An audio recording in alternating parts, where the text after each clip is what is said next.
तो students we are continuing with the chapter of solutions. तो solutions में ना लास्ट टॉपिक जो हम कर रहे थे पिछले लेक्चर में, that was methods to express concentration of solution. तो उसमें कौन-कौन से मेथड्स आपने डिस्कस किए थे?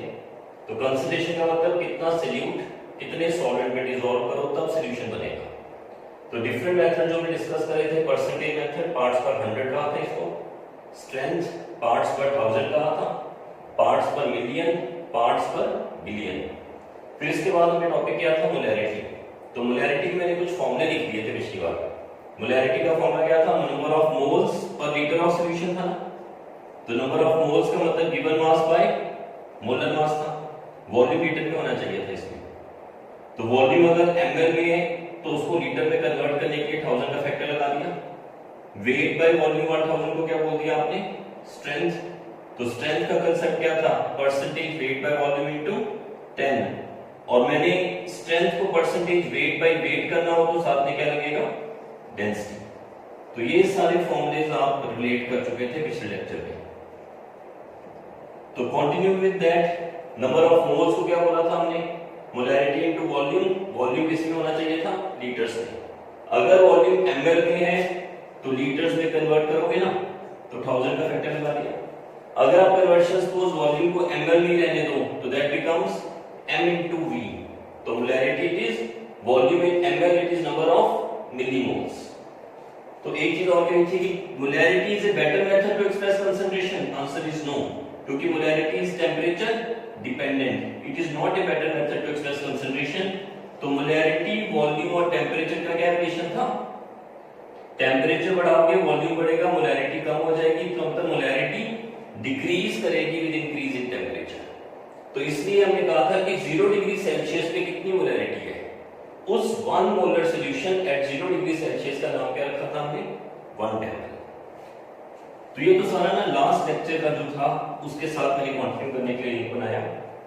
तो इसके बाद मोलैरिटी के कुछ और फॉर्मूले बन जाएंगे। तो मोलैरिटी के फॉर्मूले में सपोज मैं एक फॉर्मूले पे आता हूं। एक फॉर्मूला आ जाता है व्हाट इज डाइल्यूशन लॉ। तो डाइल्यूशन लॉ का मतलब हो गया कि अगर मेरे पास एक कंसंट्रेटेड सॉल्यूशन है, कंसंट्रेटेड सॉल्यूशन के मोल्स हैं, अगर आपने उसमें पानी डाल दिया तो इसका मतलब सॉल्यूशन डाइल्यूट हो जाएगा, पानी ऐड होगा, V1 से वॉल्यूम क्या हो जाएगा? V2। तो इसका मतलब मोलैरिटी जो है वो चेंज करेगी, वॉल्यूम चेंज करेगा। तो वॉल्यूम इंक्रीज करा तो चेंज इन वॉल्यूम क्या आ गया? V2 minus V1। तो as you dilute the solution, moles M1 V1 it changes to M2 V2। For example मैंने सल्फ्यूरिक एसिड लिया कंसंट्रेटेड, तो लैब में तो कंसंट्रेटेड सॉल्यूशन ही आते हैं, HCl का कंसंट्रेटेड सॉल्यूशन आता होगा। तो मैंने उसके मोलर सॉल्यूशन में वाटर ऐड किया तो उसको डाइल्यूट कर दिया। तो डाइल्यूट होके वॉल्यूम कितना हो गया? V2। तो कितना वॉल्यूम मेरे को कंसंट्रेटेड का लेना पड़ेगा ताकि पानी ऐड करके मैं उसको डाइल्यूट कर दूं। तो ये उसके मोल्स हैं। This is number of moles बोल दो या नंबर ऑफ मिलीमोल्स बोल दो, किसके? कंसंट्रेटेड सॉल्यूशन के। ये क्या आ गया? Number of millimoles of dilute solution. Moles लिख लो, मिलीमोल्स लिख लो, बात एक ही है, सिर्फ वॉल्यूम चेक करना। अगर लीटर्स में है तो ये मोल्स होगा, अगर ml में है तो ये मिलीमोल्स आ जाएगा। तो डाइल्यूशन लॉ से M1 V1 is equal to M2 V2। तो कितना वॉल्यूम आपने ऐड किया? तो volume of water added, volume of water added is V2 minus V1। तो इसका मतलब इनिशियल मोल्स कंसंट्रेटेड सॉल्यूशन में पानी ऐड करोगे तो वो डाइल्यूट हो जाएगा। तो मोलैरिटी का फॉर्मूला हमारे पास क्या बनेगा? This is dilution law, number of moles of concentrated, ये number of moles of dilute, कितना वॉल्यूम ऐड किया, ये आपके पास आएगा V2 माइनस V1। कई बार तो मोलैरिटी दी हो, सपोज मैं कह रहा हूं मेरे पास 18 मोलर सॉल्यूशन है HCl का, मैंने इसको बनाना है डेसीमोलर, मैंने इसका चाहता हूं 100 ml। तो इसका मतलब डेसीमोलर सॉल्यूशन मेरे को चाहिए HCl का, 100 ml बनाना चाहता हूं। ओरिजिनल कितनी मोलैरिटी थी इसकी? 18। तो इसका मतलब मेरे को कितना वॉल्यूम इसका लेना पड़ेगा? तो वो जो वॉल्यूम मेरे को लेना पड़ेगा वो आप कैलकुलेशन तो करेंगे प्लीज। तो कैलकुलेशन से आप निकाल सकते हो कि इतने ml आपको ये सॉल्यूशन कंसंट्रेट देना पड़ेगा। उसमें वाटर ऐड किया, वाटर ऐड करके क्या बन गया? Dilute solution. तो फॉर्मूला हमारे पास किस फॉर्म में लग रहा है, ये थोड़ा सा आइडिया लग गया आपको?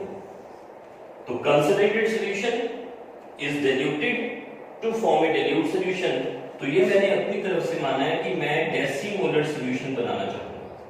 कितना वॉल्यूम, ये आपको क्वेश्चन में दिया जाएगा।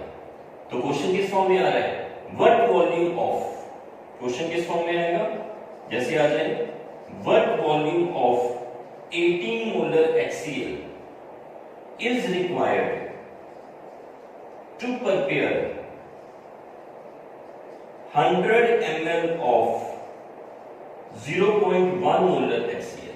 तो इस क्वेश्चन का मतलब समझ गए कि HCl का 18 मोलर सॉल्यूशन प्रेजेंट है, उसको आपको कितना वॉल्यूम उसका चाहिए ताकि उससे एक नया सॉल्यूशन बनाना पड़े।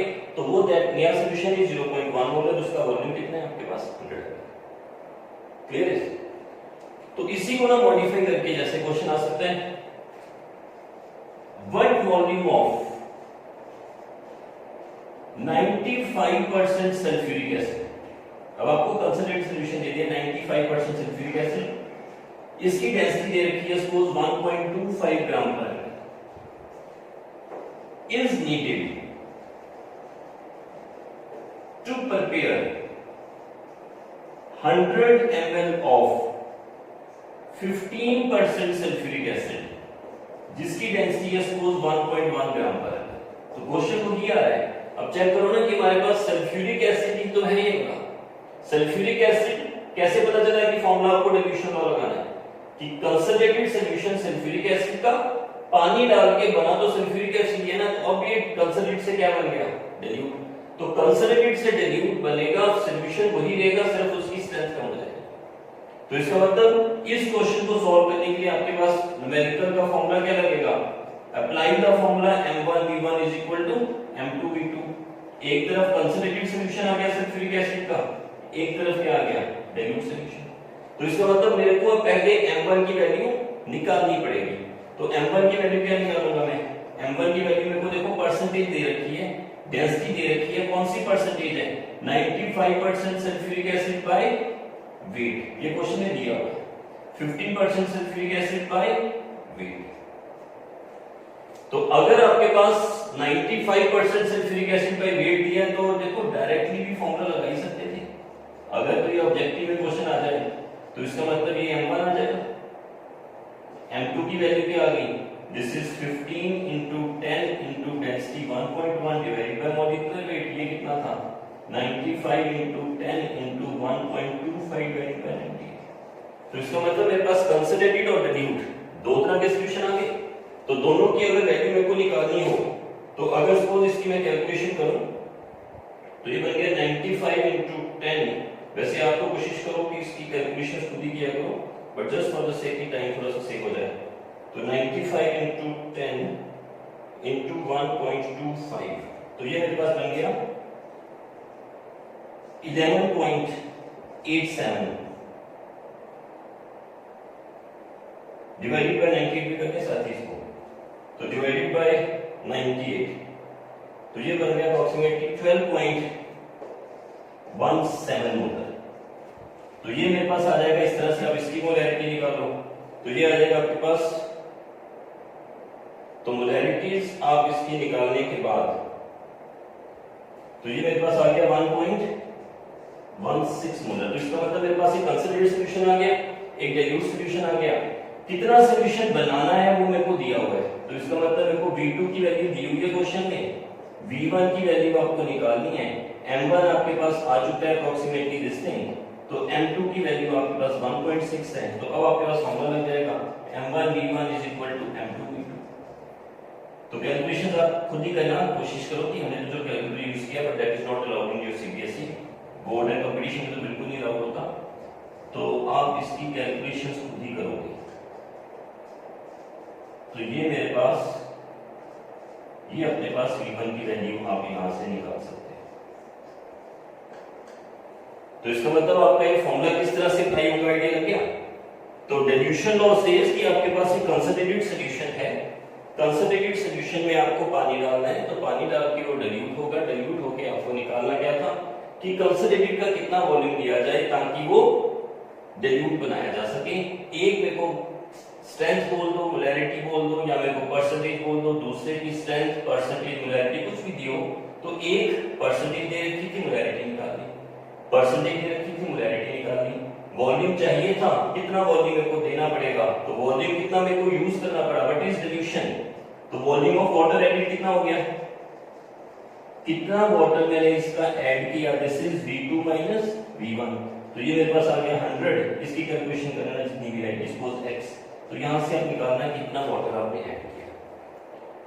तो मोलैरिटी जो कंटिन्यू चल रहा है मेरे पास टॉपिक, तो उस टॉपिक में हम क्या कर रहे हैं कि इस टॉपिक में मैंने मोलैरिटी के कुछ फॉर्मूलेस आपको दिए थे, उसी फॉर्मूलेस के साथ साथ हम उसकी कंटिन्यूएशन में एक फॉर्मूला मैंने लगाया व्हाट इज डिल्यूशन लॉ, और उसकी मैंने एक न्यूमेरिकल्स यहां पे इंट्रोड्यूस की। अब एक इसका फॉर्मूला और आ सकता है, ये फॉर्मूला देखो थोड़ा सा ट्रिकी है, मोलैरिटी इक्वेशन। तो मोलैरिटी इक्वेशन का मतलब क्या होगा, मोलैरिटी इक्वेशन और डिल्यूशन लॉ देखो वैसे देखने में लगा ना, तो अगर आपने सपोज पढ़ो m1v1 m2v2, कई बुक्स में इसी को लिखते हैं molarity equation, but molarity equation में ना आपके पास दो तरह से लिखने का तरीका है, तो जो आपको सिंपल लगे आप उस तरह से कर देना। बुक्स में मोलैरिटी इक्वेशन सपोज एक जैसे मेरे पास दिया है एसिड और एक मेरे पास दिया है बेस, एसिड और बेस में क्या होगा, न्यूट्रलाइजेशन होगी, तो एसिड बेस में न्यूट्रलाइजेशन होगी, एक तरफ आपको यहाँ पे N1 और N2 इस तरह से लिखना पड़ता है। तो मोलैरिटी इक्वेशन में आपको M1v1 upon N1, M2v2 upon N2, तो N1 और N2 कुछ कोएफिशिएंट्स हैं, N1 and N2 are coefficients of balance equation, these are coefficients of balance equation। तो दो तरह से ना इसको करने का तरीका है, तो टेक्निकली मोलैरिटी की इक्वेशन इस तरह से लिखी हुई है बुक्स में, बट इसको थोड़ा सा सिंपलीफाई करने के लिए मैं इस तरह से अगर करने की बजाय थोड़ा सा और सिंपलीफाई करूं तो पता क्या कर सकते हैं, तो मेरे को एक तरफ आप दे रहे हो एसिड है, एक तरफ आप मेरे को दे रहे हो बेस, तो एसिड और बेस की इक्वेशन न्यूट्रलाइजेशन की होगी, तो ये मेरे पास हो गए मोल्स ऑफ एसिड, ये मेरे पास हो गए मोल्स या मिलीमोल्स ऑफ बेस। तो एसिड की बेसिसिटी कितनी है, आप उसको डायरेक्टली यहां पे मल्टीप्लाई करो, इस इक्वेशन में डिवाइड करते थे, इस इक्वेशन में मैं मल्टीप्लिकेशन यूज करूंगा, तो जब मल्टीप्लिकेशन यूज करूंगा तो ये इस तरह से चलेगा, तो मैं इक्वेशन को डिवाइड करके इस तरह से करने के बजाय तो मैं एसिड के आगे उसकी बेसिसिटी लिख लूंगा और बेस के आगे उसकी एसिडिटी लिख लूंगा, थोड़ा सा सिंपल हो जाता है क्योंकि इसमें इक्वेशन को बैलेंस नहीं करना पड़ता, डायरेक्टली आपके पास जैसे मेरे पास एसिड बेस है, अगर ये HCl और NaOH है तो इसका मतलब M1v1 into 1, तो 1 into M1v1, NaOH का क्या आएगा M2v2 into 1। अगर ये मेरे पास सल्फ्यूरिक एसिड और NaOH होता तो इसका मतलब M1v1 सल्फ्यूरिक एसिड के मोल्स into 2 लगा देना, ये क्या आ जाएगा M2v2 into 1 आ जाएगा, तो इसका मतलब आपको इसमें कोई बैलेंसिंग की जरूरत नहीं पड़ती, आप सिंपली इक्वेशन में देखो H कितने रिप्लेसेबल है, तो रिप्लेसेबल H, रिप्लेसेबल OH, तो replaceable H is basicity of acid होता है, तो एसिड ने कितने H पॉजिटिव रिप्लेस किए, तो this is replaceable H positive ions of acid और replaceable OH negative ions of base. तो मोलैरिटी इक्वेशन बुक्स में इस तरह से दी हुई है, मैं अगर इसको इस तरह से भी लिखूं तो आपको जस्टिफाई करना पड़ेगा, तो ये थोड़ा सा सिंपल लग रहा है मेरे को, तो मैं अगर लिखता हूं इसका मतलब M1v1, तो यहाँ पे N1 लिखूं तो आप कहोगे सर N1 तो डिवाइड में था, बट जब डिवाइड में जाता है तो ये क्या आता है, तो N1 N2 कोएफिशिएंट्स है, इसका मतलब अब एसिड के नीचे N1 क्या आएगा, ये आपके पास आएगा एसिडिटी ऑफ बेस, ये क्या आएगा बेसिसिटी ऑफ एसिड। तो जब मैं मल्टीप्लिकेशन में करता हूं तो मैं फिर N1 N2 की कंफ्यूजन ही खत्म कर देता हूं, तो मैं डायरेक्टली N1 N2 की बजाय मैं लिखता हूं बेसिसिटी ऑफ एसिड और इधर का लिख दिया मैंने एसिडिटी ऑफ बेस। तो इसका मतलब इसको मैं एसिड बेस की तरह इस तरह से लिखूं तो आप थोड़ा सा इसको, क्योंकि हमें तो न्यूमेरिकली सॉल्व करना है, फॉर्मूले थोड़ी लिखने हैं वहां पे, तो आपको आईडिया क्या लग गया, एसिड के आगे बेसिसिटी, बेस के आगे एसिडिटी, इस तरह से आप लिखोगे तो ये आपके पास मोलैरिटी इक्वेशन किसकी लिखी गई है, this is molarity equation for acid base reactions. तो एसिड बेस रिएक्शंस के लिए मोलैरिटी इक्वेशन आपको यहां पे समझ लगी बात की, तो इसका मतलब मोलैरिटी इक्वेशन जो मैंने जो लिखी है इसका मतलब moles of acid is equal two moles of base, तो न्यूट्रलाइजेशन रिएक्शन के साथ हमने इसको यूज किया। देखो इसमें ना एक और चीज हो सकती थी, कि अगर मैं oxidising agent versus reducing agent भी डिस्कस कर दूं तो ये क्या बन जाएगा, रिडॉक्स रिएक्शन हो गया। तो ऑक्सीडाइजिंग एजेंट रिड्यूसिंग एजेंट ये आपस में रिएक्ट करेंगे। तो ऑक्सीडाइजिंग एजेंट, चलो एक दो मैं एग्जांपल देता हूं, सपोज KMnO4 ऑक्सीडाइजिंग एजेंट मतलब डाइक्रोमेट, पोटेशियम डाइक्रोमेट, और तो क्या आ गया KMnO4। रिड्यूसिंग एजेंट को कोई एग्जांपल बोल दूं, फॉर एग्जांपल एक रिड्यूसिंग एजेंट दिमाग में आ रहा है मोहर सॉल्ट, एक आप लिख सकते हो फेरस सल्फेट, एक आप लिख सकते हो ऑक्सैलिक एसिड। जितने मर्जी एग्जांपल से दो, sodium oxalate and so on. तो इसका मतलब ऑक्सीडाइजिंग एजेंट किससे रिएक्ट करेगा, रिड्यूसिंग एजेंट से। तो इसका मतलब जब ये रिएक्शन होगा तो एक तरफ ऑक्सीडाइजिंग एजेंट के मोल्स, एक तरफ रिड्यूसिंग एजेंट के moles, moles and millimoles. तो जब आपको मोलैरिटी इक्वेशन में आपको मैं अपनी तरह से जो करूंगा ना, मैं फिर डिवाइड नहीं करूंगा, मैं सिर्फ मल्टीप्लिकेशन का फैक्टर लगाऊंगा। तो मैं इसको यहीं का मल्टीप्लाई करूंगा। तो इसका मतलब अगर ये ऑक्सीडाइजिंग एजेंट है तो यहाँ पे कोफिशिएंट क्या आएगा, यहाँ पे आएगा number of electrons gained by oxidising agent. ये आपका तरीका है, देखो शॉर्ट फॉर्म में आपको तो न्यूमेरिकल सॉल्व करना है ना, कंपटीशन में ऐसे क्वेश्चंस काफी आ जाते हैं। तो number of electrons lost by reducing agent. तो रिड्यूसिंग एजेंट के साथ उसके इलेक्ट्रॉन्स, ऑक्सीडाइजिंग के साथ उसके इलेक्ट्रॉन्स, यहां पे कंफ्यूजन हो जाती है कि एसिड के नीचे बेसिसिटी नहीं थी, एसिड के नीचे एसिडिटी थी, तो कंफ्यूजन हो जाती है कई बार। तो हम डायरेक्ट करते हैं कि अगर एसिड है तो उसी के साथ उसकी बेसिसिटी, अगर ऑक्सीडाइजिंग एजेंट है उसी के मोल्स के साथ उसके नंबर ऑफ इलेक्ट्रॉन्स गेन। तो इसका मतलब अगर मेरे पास कोई न्यूमेरिकल आता है KMnO4 versus oxalic acid, KMnO4 versus oxalic acid, तो मैं क्या करूंगा, M1V1 इनटू, अब KMnO4 देखो शॉर्टकट कुछ चीजें याद भी कर सकते हैं, नहीं तो देखो हर चीज का लॉजिक है। KMnO4 कितने इलेक्ट्रॉन गेन करता है, तो ये आपने ना +1 मेरे डॉक्स रिएक्शन पढ़ते थे एसिडिक मीडियम में, KMnO4 Mn2 पॉजिटिव में कन्वर्ट हो जाएगा। क्या ये आप इक्वेशन याद करना चाहोगे सारे,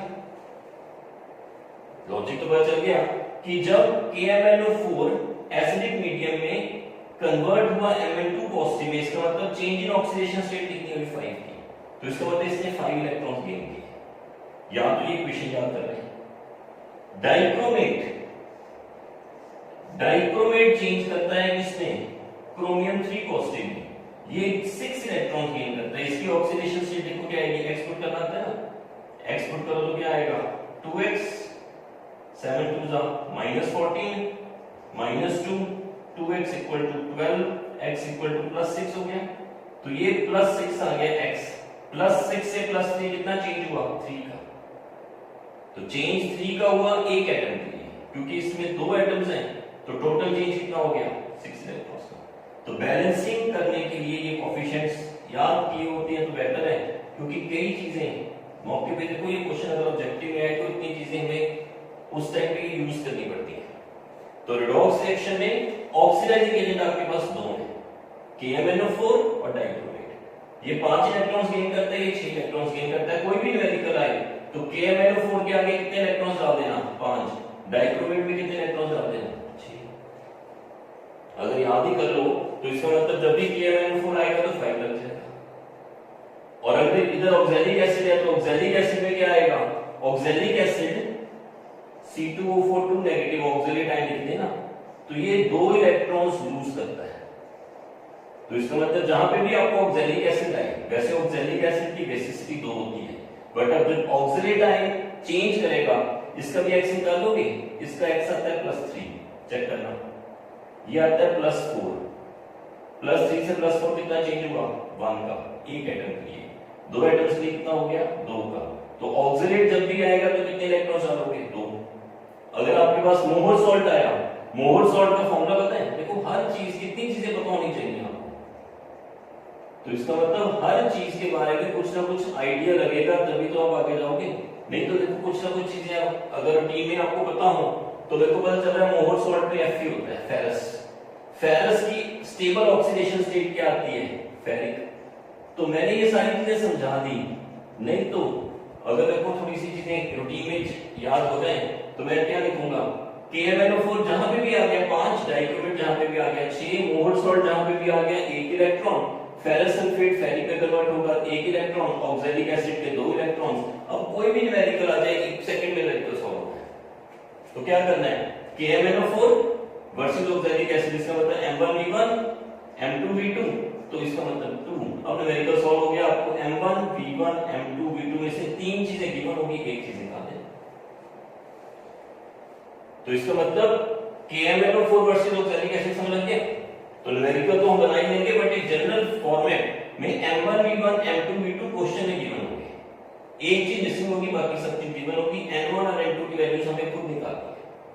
ऐसे ही अगर डाइक्रोमेट का है तो क्या होगा, डाइक्रोमेट वर्सेस मोहर सॉल्ट, तो डाइक्रोमेट वर्सेस मोहर सॉल्ट की इक्वेशन क्या बनेगी, M1V1 डाइक्रोमेट के क्या लगाओगे आगे 6, M2V2 मोहर सॉल्ट के आगे क्या लगाओगे 1, तो ये इक्वेशन सेट हो गई। तो इसका मतलब ऑक्सीडाइजिंग रिड्यूसिंग एजेंट में आपके पास याद क्या करना है, 5 6 56, 56 का डबल कितना हो गया 112, तो 56 और 112 इस तरह से याद कर लो। KMnO4 डाइक्रोमेट 5 6, मोहर सॉल्ट फेरस सल्फेट और ऑक्सैलिक एसिड 1 1 2, तो 56 112 याद रखो आपके पास। ये सारी कैलकुलेशन तो ऐसे याद हो जाएगी। इसका एक और ट्रिक है, वो मैं बाद में बताता हूं जब हम नॉर्मलिटी करेंगे। तो KMnO4 में 5 इलेक्ट्रॉन्स, डाइक्रोमेट में 6 इलेक्ट्रॉन्स, मोहर सॉल्ट में 1, इसमें 1, इसमें 2, कुछ भी याद नहीं आ रहा तो कोई बात नहीं। ट्रिक क्या है, 56 112, ये ट्रिक याद रख लो। ये हमारे पास ऑक्सीडाइजिंग एजेंट्स का है, ये हमारे पास रिड्यूसिंग एजेंट्स का है। अब ये तो याद रखना ना कि ऑक्सीडाइजिंग एजेंट कौन कौन से हैं, KMnO4 डाइक्रोमेट मोहर salt ferrous sulphate oxalic acid. Clear है जी। तो मोलैरिटी इक्वेशन डिस्कस कर रहे थे फॉर एसिड बेस।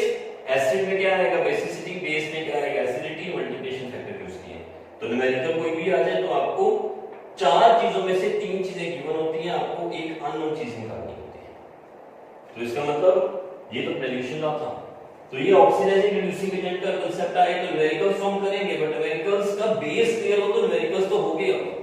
न्यूमेरिकल्स तो देखो जितने मर्जी बुलवा दो, यहां पे क्वेश्चन आ जाए what volume of semimolar KMnO4 is required to which reacts with 100 ml of decimolar oxalic acid। तो इसका मतलब एक वॉल्यूम को निकालना, तो इसका कितना वॉल्यूम चाहिए जिसकी मोलैरिटी है मेरे को डेसीमोलर या सेमीमोलर, ताकि मैं इतने वॉल्यूम सेमीमोलर या डेसीमोलर से इसके न्यूट्रलाइज करवा सकूं या रिएक्ट करवा सकूं। तो रिएक्शन में कोएफिशिएंट्स की वैल्यू आप लगा दो, ये 4 चीजों में से 3 से गिवन होगी, चौथी चीज निकाल लें। क्लियर है बात, देख लो कोई डाउट है तो हम कर रहे हैं मोलैरिटी इक्वेशन। मोलैरिटी इक्वेशन और डिल्यूशन लॉ बेसिकली मोल्स का कांसेप्ट सेम रहता है, इसके मोल्स इसके मोल्स, सिर्फ फर्क क्या है कि जब डिल्यूशन लॉ लगता है तो दोनों तरफ एक ही सब्सटेंस होता है। सल्फ्यूरिक एसिड पानी डाला रहा तो सल्फ्यूरिक एसिड ही, तो सल्फ्यूरिक एसिड से सल्फ्यूरिक एसिड बना, कंसंट्रेट से डिल्यूट बना, इतने डिफरेंस है। और इसमें क्या आ रहा है कि एक सब्सटेंस दूसरे सब्सटेंस, 2 डिफरेंट सब्सटेंसेस का इसमें रिएक्शन, तो एक एसिड बेस के रिएक्शंस है, उसमें एसिड के आगे क्या लगाते हैं उसकी बेसिसिटी, बेसिसिटी का मतलब उसमें कितने रिप्लेसेबल H पॉजिटिव आयंस है, बेस के आगे क्या लगाते हैं उसकी एसिडिटी, एसिडिटी का मतलब उसमें कितने रिप्लेसेबल OH नेगेटिव आयंस है। तो OH negative ions, H positive ions, basicity, acidity. KMnO4 और मोहर सॉल्ट में क्या आएगा, oxidising agent, reducing agent. Oxidising agent में कितने इलेक्ट्रॉन्स गेन हुए, रिड्यूसिंग एजेंट ने कितने इलेक्ट्रॉन्स लूज किए, इसके कितने इलेक्ट्रॉन्स है याद रख लो 56। तो 5 6 इक्वेशंस हैं आपके पास। इक्वेशंस का भी लॉजिक है कितने ऑक्सीडेशन स्टेट में चेंज आ रहा है। तो चेंज इन ऑक्सीडेशन स्टेट, ये चेंज इन ऑक्सीडेशन स्टेट के में बताता है 5 इलेक्ट्रॉन्स।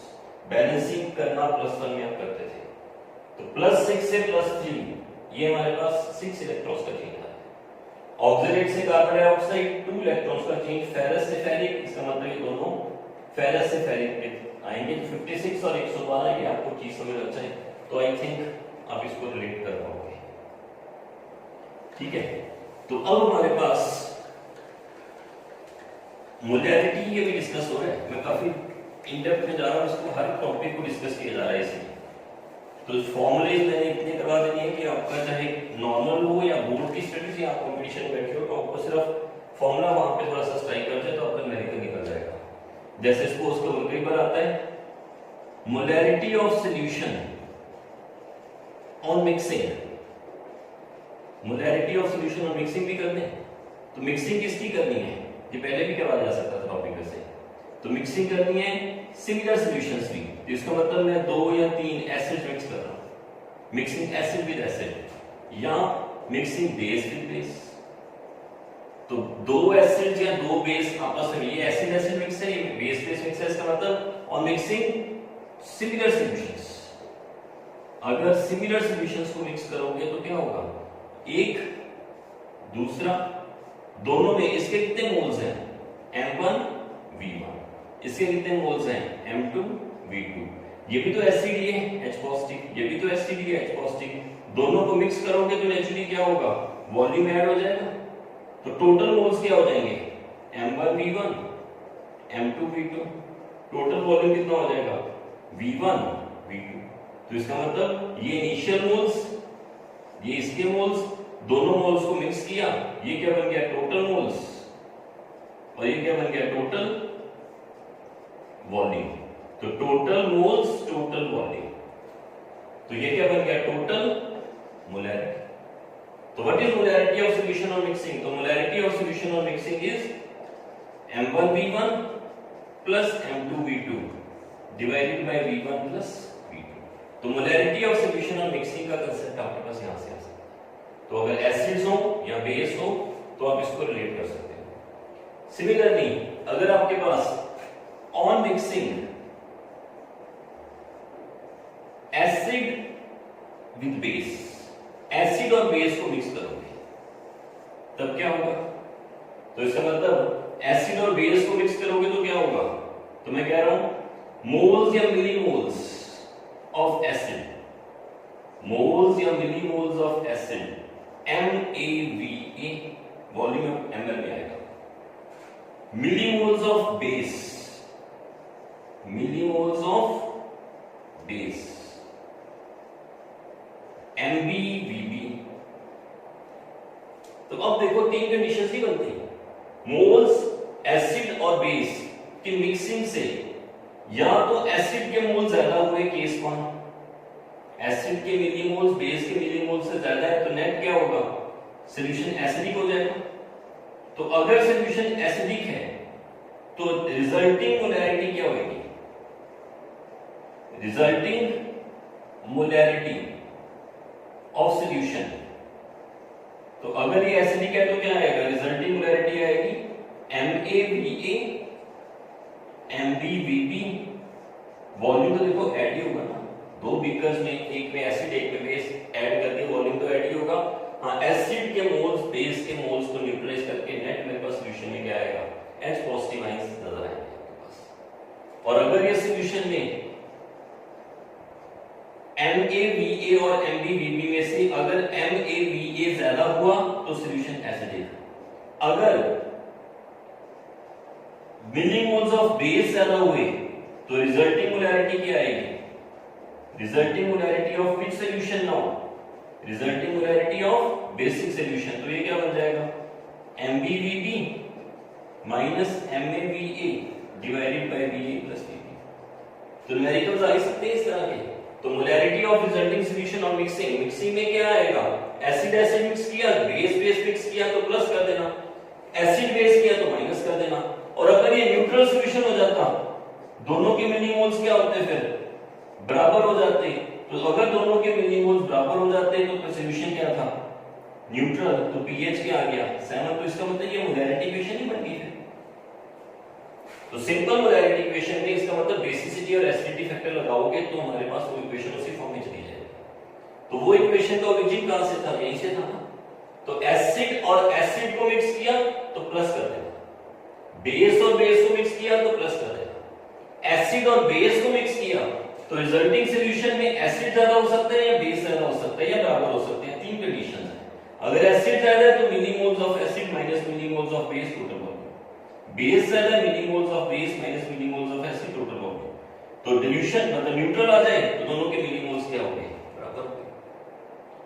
अब इसमें ना एक चीज चेक कर दिया करो कि जो हमारे पास molarity of resulting solution of H positive ions, तो अगर तो मेरे पास ये HCl है और अगर मेरे पास यहाँ पे सल्फ्यूरिक एसिड है, अगर आप HCl के साथ सल्फ्यूरिक एसिड मिक्स करोगे तो आपको ये चीज देख लेना M1V1 पहला acid into basis T B1, इसकी बेसिस T M2V2, तो टोटल H पॉजिटिव आयंस आपके पास आ जाएंगे into B2 divided by V1 plus V2। ये मेरे पास में लग रही है, तो एसिड के साथ उसकी बेसिस T का फैक्टर लगाना, total H positive ion concentration आ जाएगी। अगर दो एसिड्स डिफरेंट हैं तो उसकी बेसिस T फैक्टर भी लगा देना, तो ये आपको भी चीज याद रखनी चाहिए, कमिट टू मेमोरी। तो इसका मतलब ये जनरल सा कांसेप्ट है कि मेरे को नहीं पता क्या बेसिसिटी क्या एसिडिटी, अगर मेरे को दोनों मोनोबेसिक हैं, दोनों की मान है तो ये तो इक्वेशन है। अगर एक मोनो और एक डाइबेसिक हो जाए तो इसका मतलब जो उसकी बेसिसिटी फैक्टर है वो साथ में लगा दिया करो, बेस में भी एसिडिटी फैक्टर लगा दिया करो। तो न्यूट्रल इक्वेशन में तो ये बात बस मोलैरिटी इक्वेशन आ गई, तो इसका मतलब MaVa बेसिसिटी लगा दिया करो, MbVb एसिडिटी लगा दिया। रिकॉल करो एक बार सारा कुछ। तो अब ये ना बोर्ड के साथ साथ कंपटीशन के पॉइंट्स को भी रिलेट किया जा रहा है साथ साथ, तो एक ही बार आप जो कर रहे हो तो उसी तरह से रिलेट करो। तो मैंने मोलैरिटी का जो कांसेप्ट शुरू किया था उसमें मैंने कहां से लेके आया, तो मैंने डिल्यूशन लॉ लेके आया पहले। डिल्यूशन लॉ में M1V1 M2V2 कुछ नहीं करना उसमें, M1V1 एक सॉल्यूशन, उसी में पानी डाल दिया, M2V2 सॉल्यूशन तो वही रहेगा। तो M1V1 M2V2 कितना मैंने पानी डाला, V2 V1। अगर मोलैरिटी दे रखी है तो ठीक, नहीं तो क्या हो गया, percentage weight by weight into 10 into density का कैलकुलेट कराया था ना, ये एनसीईआरटी का क्वेश्चन है। M2 percentage weight by weight into 10 into density बटा मॉलिक्यूलर वेट, ये M2 हो गया। तो M1 M2 आ गया था, V1 V2 में से एक चीज पता है, एक चीज निकालनी थी। तो फिर मैं कहां पे आ गया, मोलैरिटी इक्वेशन पे। मोलैरिटी इक्वेशन मेरी किस तरह से चली, मोलैरिटी इक्वेशन मेरी चली एसिड बेस, ये फॉर्मूला जो मैंने वहां पे लिखा था, एसिड बेस, एसिड के मिलीमोल्स को बेसिसिटी के साथ, बेस के मिलीमोल्स को एसिडिटी के साथ। तो एसिडिटी बेसिसिटी पता होनी जरूरी है, वो लगाया करो, तो फिर आपके पास ये इक्वेशन मोलैरिटी इक्वेशन प्रॉपर चलती है। अगर ऑक्सीडाइजिंग एजेंट रिड्यूसिंग एजेंट हो तो क्या याद रखा है, 56 और 112। ऑक्सीडाइजिंग एजेंट रिड्यूसिंग एजेंट, तो ये इक्वेशन याद कर लो, वेल एंड गुड। नहीं याद कर सकते तो 5 6 112 याद रख लो। तो ऑक्सीडाइजिंग एजेंट के इलेक्ट्रॉन्स यहां पे लिख लो, रिड्यूसिंग एजेंट के इलेक्ट्रॉन्स यहां पे लिख लो। इन चारों में से तीन चीजें गिवन होगी, चौथी चीज निकाल देना, ठीक है, क्लियर है। तो ये molarity of solution of mixing का आ गया। मिक्सिंग में क्या आ गया, M1V1 M2V2 बटा V1 plus V2। Mixing acid base के साथ करोगे तो सॉल्यूशन एसिडिक हुआ तो मिलीमोल्स ऑफ एसिड ज्यादा, बेसिक हुआ तो मिलीमोल्स ऑफ बेस ज्यादा, न्यूट्रल हुआ तो हमारे पास molarity equation millimoles of acid is equal to millimoles of base. समझ लगी बात की। अब देखो पेपर में क्वेश्चन पता है किस तरह में आ जाता है ऑब्जेक्टिव में कई बार। अब यहां पे नजर आ रहा है KMnO4 और ऑक्सैलिक एसिड, समझ लग रहा है KMnO4 किसके साथ रिएक्ट कर रहा है, ऑक्सैलिक एसिड के साथ। ये 5 और 2 समझ लग रहा है, तो इसका मतलब 5 मोल्स KMnO4 कितने मोल्स ऑक्सैलिक एसिड से रिएक्ट करते हैं, 5 2 मोल्स के लिए करते हैं, तो 1 मोल कितना करेगा, 2/5। जो ऑब्जेक्टिव क्वेश्चन इस तरह से आ जाते हैं, क्वेश्चन आते हैं कितने मोल्स ऑफ ऑक्सैलिक एसिड चाहिए 1 मोल ऑफ KMnO4 के लिए। तो क्या करोगे, 5 और 2 तो आपको नजर ही आ गया, यहां से 5 के लिए 2, 1 के लिए क्या आ गया। तो इसका मतलब ऑक्सैलिक एसिड के 1 मोल के लिए KMnO4 कितना चाहिए, 2 के लिए चाहिए 5, 1 के लिए कितना चाहिए 5/2। तो ऑप्शन क्या करनी है, टिक कर लो। तो how many moles of KMnO4 और सल्फ्यूरिक और this oxalic acid they are required for 5। तो 5 मोल्स के लिए 2, इसके बाद के लिए क्या आ गया 2/5, उसके 2 के लिए, उसके बाद के लिए क्या आ गया 5/2। डाइक्रोमेट और इसका क्या आ गया 2 के लिए, ये मोर सॉल्ट था, ये डाइक्रोमेट है, तो इसके 1 मोल्स के लिए कितना चाहिए 6 मोल्स। अगर KMnO4 और मोर सॉल्ट आ जाए, इसके 1 मोल के लिए कितना चाहिए 5। तो 1 मोल ऑफ मोर सॉल्ट कितने KMnO4 चाहते हैं 5, 1 मोल ऑफ मोर सॉल्ट के लिए डाइक्रोमेट कितना चाहिए 6। ऑक्सैलिक एसिड के 2 मोल मोल्स के लिए कितने चाहिए? ये 5, 1 के लिए कितना चाहिए? 5/2, 2 के लिए कितना चाहिए? 6, 1 के लिए कितना चाहिए? 6/2, 3। 5-6 ऑब्जेक्टिव क्वेश्चन सॉल्व हो गए आपके इमीडिएटली। फॉलो कर रहे हो? फिर दोबारा से कर दूं एक बार। इसके 5 मोल्स के लिए इसके 1 मोल, इसके 6 के लिए इसके 1 मोल, इसके 5 के साथ इसके 2 मोल्स, इसके 6 के साथ इसके 2 मोल्स। पर मोल कितना आएगा? पर मोल के लिए कितना आएगा? 2 के लिए 5 है तो 1 के लिए कितना होगा? 5/2। 2 के लिए 6 है तो 1 के लिए कितना होगा? 6/2 या 3 या 2.5। इमीडिएटली क्वेश्चन आते हैं, how many moles of KMnO4 are required for 1 mole of oxalic acid? तो ये 56 और 112 से आंसर निकल गए। एक बार आप उसको ध्यान से नोट कर लो या स्क्रीनशॉट ले लो। तो ये इंपॉर्टेंट चीज है बड़ी। ये क्वेश्चंस जो है ना, इसमें काफी क्वेश्चंस घूम रहे हैं। इमीडिएटली मार्क लगाना शुरू करो फटाफट। तो 2 moles of KM, this is 2 moles of oxalic acid with 6 moles of dichromate. 1 mole of oxalic acid is 3. 5 moles of oxalic, this KMnO4, 2 moles of oxalic acid. 1 mole के लिए कितना आ गया? 5/2। तो इसका 5/2, इसका 3 समझ गया। इसके 1 मोल के लिए 5, इसके 1 मोल के लिए 6, ये भी समझ आ गया। अब